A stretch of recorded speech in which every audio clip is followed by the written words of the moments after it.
नमस्कार मंडळी, श्री स्वामी समर्थ। उद्या 23 ऑगस्ट उद्या आली आहे शनी अमावस्या। या शनी अमावस्येला विशेष महत्त्व आहे, कारण शनी अमावस्येच्या दिवशी जर आपण काही शनींचे अतिशय प्रभावी उपाय केले तर आपल्या जीवनातला जो शनी दोष आहे तो दूर होतो आणि 7.5 किंवा शनीची पीडा असेल त्यातून सुद्धा आपली सुटका होत असते। असंच आपल्या जीवनामध्ये अनेक संकट आहेत, दुःख आहेत, एखादं काम होता होता राहून जातं, जीवनात यशच मिळत नाही, अनेक कटकटी आहेत, कोर्ट कचेऱ्या आहेत, अनेक समस्या आहेत। मग या समस्यातून सुटका होण्यासाठी मी तुम्हाला उद्या शनी अमावस्या आहे यासाठी अगदी साधा आणि सोपा उपाय सांगणार आहे। हा उपाय अगदी तुम्ही सकाळपासून संध्याकाळपर्यंत केव्हाही करू शकतात। अतिशय साधा आणि अतिशय प्रभावी उपाय आहे। या उपायाने तुमच्या जीवनातील अनेक समस्या सुटणार आहेत। अगदी 24 तासामध्ये तुम्हाला याचा रिझल्ट भेटणार आहे। अतिशय साधा आणि सोपा उपाय आहे। कसा करायचा ते जाणून घेऊ, पण त्यापूर्वी आपण जर माझ्या चॅनलला नवीन असाल तर प्लीज चॅनलला सबस्क्राइब करा, शेअर करा, हा व्हिडिओ मित्र, मैत्रिणी, नातेवाईक यांच्यापर्यंत नक्की शेअर करा। हा मंडळी, शनी अमावस्या हा एक पवित्र दिवस आहे। हा जो दिवस आहे हा शनी देवाला समर्पित आहे। जेव्हा अमावस्येची तिथी ही शनिवारी येते तेव्हा जी शनी अमावस्या आहे ती होत असते।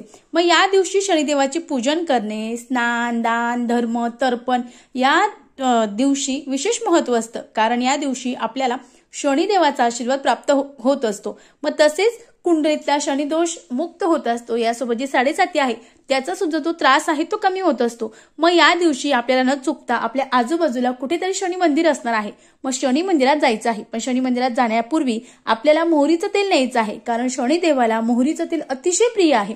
मोहरीचं तेल न्यायचं आहे। तिथे तुम्हाला जाऊन ते मोहरीचं तेल शनिदेवाला अर्पण करू दिलं अतिशय उत्तम, किंवा तुम्ही जे नेलं आहे त्या बॉटलमध्ये तुम्ही ते ठेवून द्यायचं आहे। त्यानंतर तिथेच बसून तुम्हाला शनी स्तोत्र आणि ओम शन शनीश्वराय नमः या मंत्राचा जप करायचा आहे आणि अगदी विधिवत शनिदेवांना प्रसन्न करायचं आहे, नमस्कार करायचा आहे। आता अनेकांना वाटतं की मला 7.5चा त्रास आहे, शनी दोष आहे, मग त्यामुळे माझ्या जीवनामध्ये अनेक गोष्टी वाईट घडत असतात। पण खरंच सांगते, शनिदेव हे न्यायाचे देवता आहे। तुम्ही जशी कर्म करणार तशीच फळं तुम्हाला शनिदेव देत असतो।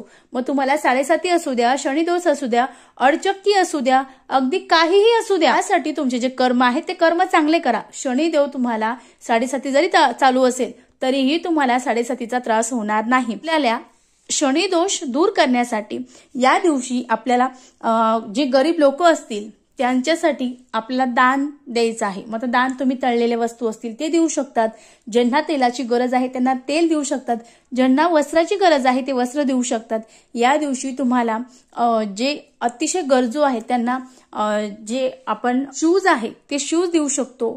असेच ज्यांना ब्लँकेट सुद्धा आपण या दिवशी देऊ शकतो। असंच आपल्याला शक्य झाल्यास आपल्या मागे अनेक कष्ट, अनेक दारिद्र्य, अनेक दुःख आहे, मग या दिवशी तुम्हाला सकाळी उठताना म्हणजे सकाळी उठल्यानंतर थोडेसे काळे तीळ पाण्यात टाकायचे आहे आणि त्याने स्नान करायचं आहे। असं केल्याने सुद्धा आपल्या ज्या कुंडलीतला शनी दोष आहे तो सुद्धा कमी होत असतो। हा सुद्धा अतिशय साधा आणि अतिशय प्रभावी उपाय आहे। या दिवशी शक्यतो तुम्हाला न चुकता शनिदेवाचे विधिवत पूजन करायचं आहे, त्यांचा नामजप जो आहे, मंत्र आहे तो जपायचा आहे। यासाठीच या दिवशी पितरांसाठी तर्पण आणि पिंडदान सुद्धा करणं अतिशय शुभ आहे। तुमच्याकडून होत असेल तर अवश्य करा। बघा मंडळी, आपण विचार करतो की माझ्याकडे खूप पैसा आहे, संपत्ती आहे, पण माझ्या घरात सुख नाही। आता अनेकांकडे पैसा नाही पण सुख आहे, मग असं का?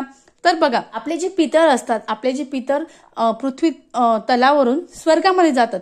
मग स्वर्गामध्ये गेल्यानंतर त्यांना खरंच तिथं काही वेदना असतील का, त्रास असतील का? तर हो, गरुड पुराणामध्ये सांगितलं आहे की आपल्याला जो पूर्ण 1 वर्ष असतो तर त्यांच्यासाठी 1 वर्षाचा पूर्ण 1 दिवस असतो, तर प्रवास आहे तो त्यांना स्वर्गामध्ये करावा लागत असतो। मग यासाठी जर आपण काही त्यांच्या नावाने पिंडदान केलं, तर्पण केलं, दान धर्म केले तर त्यांचा जो त्रास असतो तो त्यांना कमी होत असतो आणि हा त्रास कमी झाल्यानंतर आपले जे पितर आहेत ते आपल्याला आशीर्वाद देतात आणि आपल्या पितरांचा जर अखंड वरदहस्त आपल्यावर राहिला तर आपल्या जीवनामध्ये कितीही संकट असू द्या, दुःख असू द्या, दारिद्र्य असू द्या, आपल्या जवळ ते चुकूनही ते जे दारिद्र्य, दुःख, कष्ट हे आपल्या जीवनात कधीही येत नाही।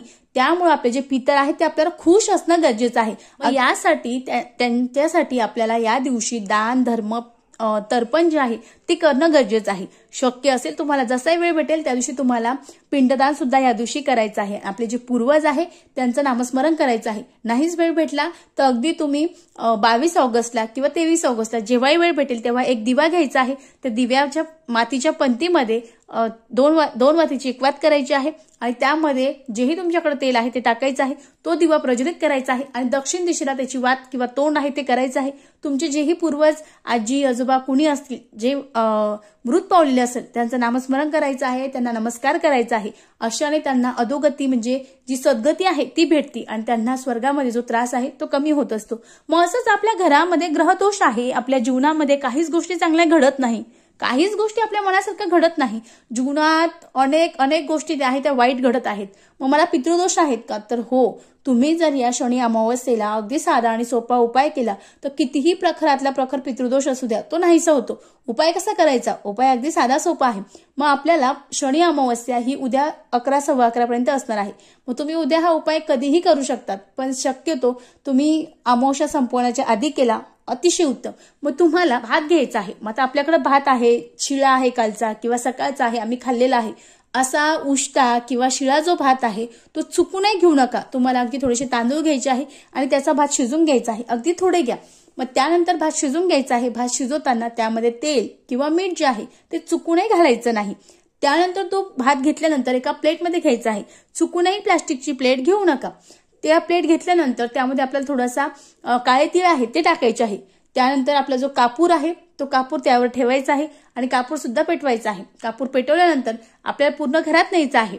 त्यानंतर आपल्याला तो कापूर विझल्यानंतर जो भात आहे तो अगदी आपल्या बेडरूममध्ये, किचनमध्ये, त्यासोबत हॉलमध्ये, आणखीन एखादी तुमची स्टोर रूम असेल त्या रूममध्ये अगदी सगळ्या कोपऱ्यांमध्ये थोडा थोडा टाकायचा आहे. आणि थोडं टाकत आपल्याला अगदी हॉलच्या म्हणजे मुख्य दरवाजाच्या बाहेर जायचं आहे. मुख्य दरवाजाच्या बाहेर गेल्यानंतर आपल्याला पूर्ण ते दोन्ही हातात ते भात आहे प्लेटमध्ये ठेवलेला तो घ्यायचा आहे आणि 7 वेळा उतरायचं आहे. उतरताना तुम्ही श्री स्वामी समर्थ या षडाक्षरी मंत्राचा जप करायचा आहे. 7 वेळा उतरल्यानंतर आपल्या आजूबाजूला जिथे चौक असेल किंवा जिथे एखादा मनुष्य जात नसेल त्या ठिकाणी जाऊन तो भात आहे तो टाकून द्यायचा आहे.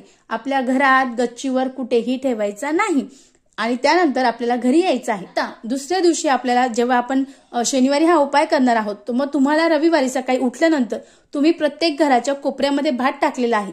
मग तो भात झाडू नये किंवा शक्यतो झाडू नका, कारण ते अन्न आहे.